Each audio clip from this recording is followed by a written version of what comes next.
नमस्कार दोस्तों, मैं आपका होस्ट विकास जोशी आपका स्वागत करता हूं मैं आरएम शॉर्ट्स में, जिसमें हम लेकर आते हैं दिन भर के स्पेस और डिफेंस न्यूज की टॉप 3 खबरें। तो चलिए जान लेते हैं। दोस्तों, बहुत दिनों पहले मैंने आपको बताया था कि इसरो कुछ ऐसे लॉन्च व्हीकल बनाने का प्लान कर रहा है या बनाने जा रहा है जो कि नैनो सैटेलाइट लॉन्च करने के काम आएंगे। अभी जो नैनो सैटेलाइट लॉन्च की जाती हैं वो बड़े बड़े पेलोड के साथ एक सेकेंडरी पेलोड की तरह इस्तेमाल करके की जाती हैं, पर अब इसरो बनाने जा रहा है स्मॉल सैटेलाइट लॉन्च व्हीकल, जिसको SSLV कहा जाएगा। अभी इसकी ऑफिशियल अप्रूवल नहीं हुई है, पर इसरो का पूरा प्लान तैयार है और वो 2019 के फर्स्ट हाफ में बनके तैयार हो जाएगा, मतलब जून जुलाई 2019 में वह बनकर तैयार हो जाएगा और अपना पहला मिशन लॉन्च भी कर देगा। जैसा कि मैंने आपको बताया, नैनो सैटेलाइट सेकेंडरी पेलोड की तरह भेजी जाती है अंतरिक्ष में, तो उनके जो भी कस्टमर हैं इसरो के, उनको काफी दिन वेट करना पड़ता है कि जब कोई बड़ा पेलोड भेजा जाएगा तब उसके साथ इन नैनो सैटेलाइट को लॉन्च किया जाएगा। पर जब यह SSLV बनकर तैयार हो जाएंगी तो इन प्रकार के इस तरह के नैनो सैटेलाइट को बिना समय गवाए लॉन्च किया जा सकेगा। इसकी कुछ स्पेसिफिकेशन भी निकलकर सामने आई है जो कि इसरो ने बताया है।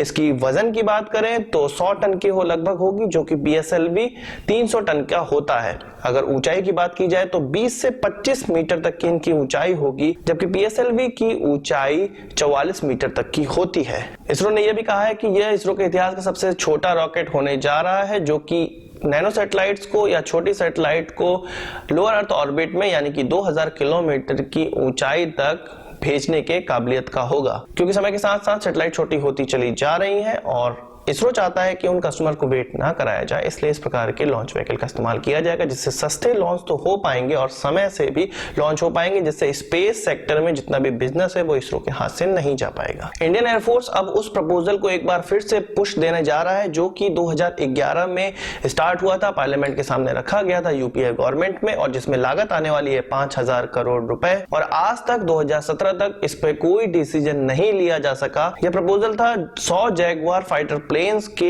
इंजन को चेंज करने का। अभी रोल्स रॉयस का उसमें 804 और 811 इंजन इस्तेमाल किया जा रहा है, जबकि हनीवेल का F125N लगाना चाहती है इंडियन एयरफोर्स, जिससे कि उसको 1.5 गुना और ज्यादा ताकत मिलने वाली है। इंडियन एयरफोर्स ने बताया कि यह अभी 30 साल पुराना एयरक्राफ्ट हो चुका है, पर अभी भी इसमें बहुत सी ऐसी जान बची हुई है जिसका इस्तेमाल हम कर सकते हैं अगर इसके इंजन चेंज कर दिए जाए। इस प्रकार के फाइटर प्लेन्स गोरखपुर, अंबाला और जामनगर एयरबेस में है, जिनमें हनीवेल का पावर प्लांट लगाया जाएगा, मतलब हनीवेल का इंजन रिप्लेस किया जा रहा है। तो पूरी लागत आने वाली है इसमें 5000 करोड़ रुपए की, और 6 साल तक इस पे कोई डिसीजन नहीं हो पाया है, जबकि 2017 तक इस रिप्लेसमेंट को हो जाना था कंप्लीट यदि समय से डिसीजन हो जाता। अगली खबर हमारी आकाश मिसाइल की तरफ से है। आकाश मिसाइल की तरफ से 2 खबरें हैं, एक आकाश MK2 को लेकर और एक आकाश का इंडियन आर्मी में डिप्लॉयमेंट को लेकर। इंडियन आर्मी अब चाहती है कि उसको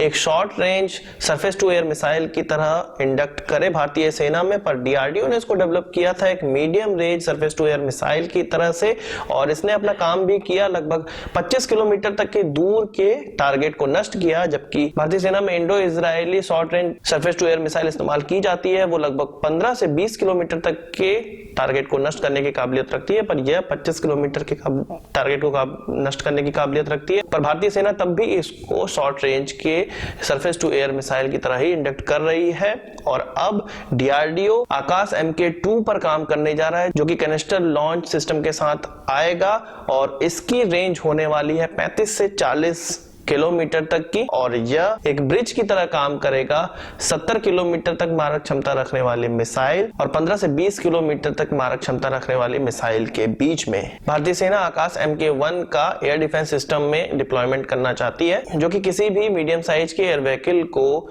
200 मीटर की ऊंचाई तक मार करने की क्षमता रखता है। दोस्तों, 3 खबरों के बाद अपनी बोनस खबर की बात कर लेते हैं। बोनस खबर हमारी NAL सारस की तरफ से आ रही है। मैंने बताया था आपको कि NAL सारस के प्रोटोटाइप कुछ अपग्रेडेड प्रोटोटाइप जिसको PT-1N कहा जा रहा है, उसकी फर्स्ट फ्लाइट हो सकती है जनवरी 2018 में। तो उसका एक टीजर भी जारी हो गया है जिसमें कि उसको HAL के रनवे पे चलता हुआ दिखाया जा रहा है, जिससे यह लगभग कंफर्म हो जाता है कि अब NAL सारस बिल्कुल तैयार हो गया है अपने पहली फ्लाइट के लिए। अपग्रेडेड वर्जन तैयार हो गया है। NAL सारस के प्रोजेक्ट में लचीलापन तब से आ गया था जब से 2009 में इसका एक प्रोटोटाइप क्रैश हुआ था और उसमें 3 एयरफोर्स के लोगों की मृत्यु हो गई थी, वो वीर गति को प्राप्त हुए थे। तो आज के इस वीडियो के लिए बस इतना ही। आशा करता हूं आपको वीडियो पसंद आया होगा। आपको एक बड़ा थम्स अप जरूर देंगे। इस वीडियो से मुझे कोई सवाल या सुझाव हो तो कमेंट बॉक्स में जरूर लाइएगा, और यदि आपने हमारा चैनल सब्सक्राइब नहीं किया तो उसे भी कर लीजिए, क्योंकि हम इस प्रकार की वीडियो लाते रहते हैं। नमस्कार, थैंक यू।